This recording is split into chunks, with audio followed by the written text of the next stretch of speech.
Hello and welcome to More in Chess. Today we are going to talk about tragedy in chess. I call it tragedy because in spite of being the top player in the world, they were unable to live a normal human being life. First of all, in the list we have Bobby Fischer.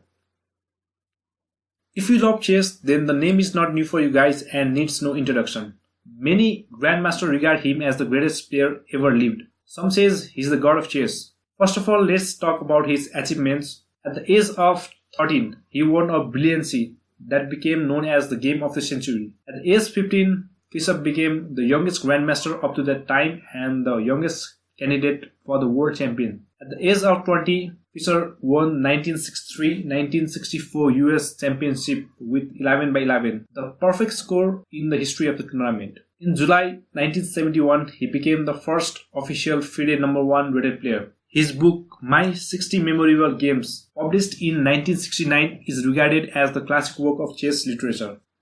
Fischer made numerous lasting contributions to the chess. In 1960, he modified chess timing that added a time increment after each move. He also invented a new variant of chess known as Chess 960. Robert James Fischer was an American chess grandmaster and the 11th world chess champion. Now guys, I call it tragedy because he was unable to live a childhood life. After forfeiting his title as world champion, defeating Boris Spassky in 1972, Fischer became repulsive and sometimes erratic, disappearing from both competitive chess and the public eye. Now guys, let me tell you something you already know. If you love chess, then you can't live without it. But he disappeared almost for 20 years.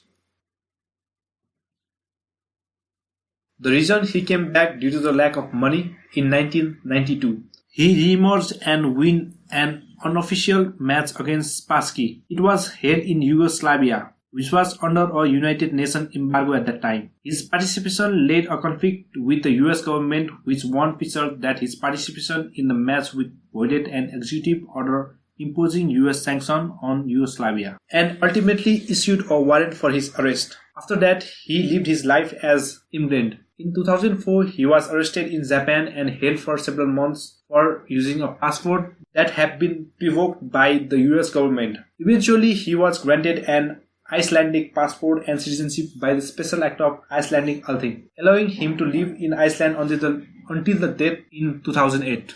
In the second of the list, we have Paul Charles Morphy. He was an American chess player. He was called the pride and sorrow of chess because he had a brilliant chess career, but retired the game when he was still young. Bobby Fischer himself included him as the greatest chess player of all time and described him as perhaps the most accurate player who ever lived. Yeah guys, if you want to know his achievements, then you can Google it or something, search in the internet. But here are some facts that you may or may not know about Paul Morphy. He challenged everyone in the world at the art of pawn and a move, but no one accepted. There are numerous records of Paul Morphy in his career. You can search it, but I'd like to come straight to the point why I call this life is a tragedy. And here are some downfalls of Morphy. A woman declined the marriage proposal of Morphy because she don't want someone who was just a chess player. The reason I made this video because I saw the statement of Paul Morphy. The ability to play chess is a sign of a gentleman. The ability to play chess well is the sign of a waste life. Although he was a great chess player, he retired from game at early age and had many issues of depression. It is said that Paul Morphy died in a tub with 12 ladies' sandals inside it. Some says it is a murder, some says it is a suicide. Third in the list we have Mikhal. He was born in Riga into a Jewish family on 9th November 1936. His father was a doctor and a medical researcher. Mikhal was a Latvian soulmate chess grandmaster and regarded as the best attacking player of all time. He became the 8th world chess champion in 1960. At the age of 23, he set a new world record by becoming the youngest world champion. The record would later on be broken by Garry Kasparov, who earned the title at 22. He was a brilliant master of a game and once he played 95 consecutive games without a loss, the longest unbeaten streak in the modern history of chess. His success as a chess player earned him a title as the Magician of Riga, and he was virtually unstoppable during his younger days when he was in a good health. He was also a highly acclaimed chess writer who authored several books including the very popular Life and the Games of Mikhal Tal. And here are some facts about Mikhal Tal. It was a 12th round of 24th USSR Championship in 1957. Mikhal Tal adjourned his game.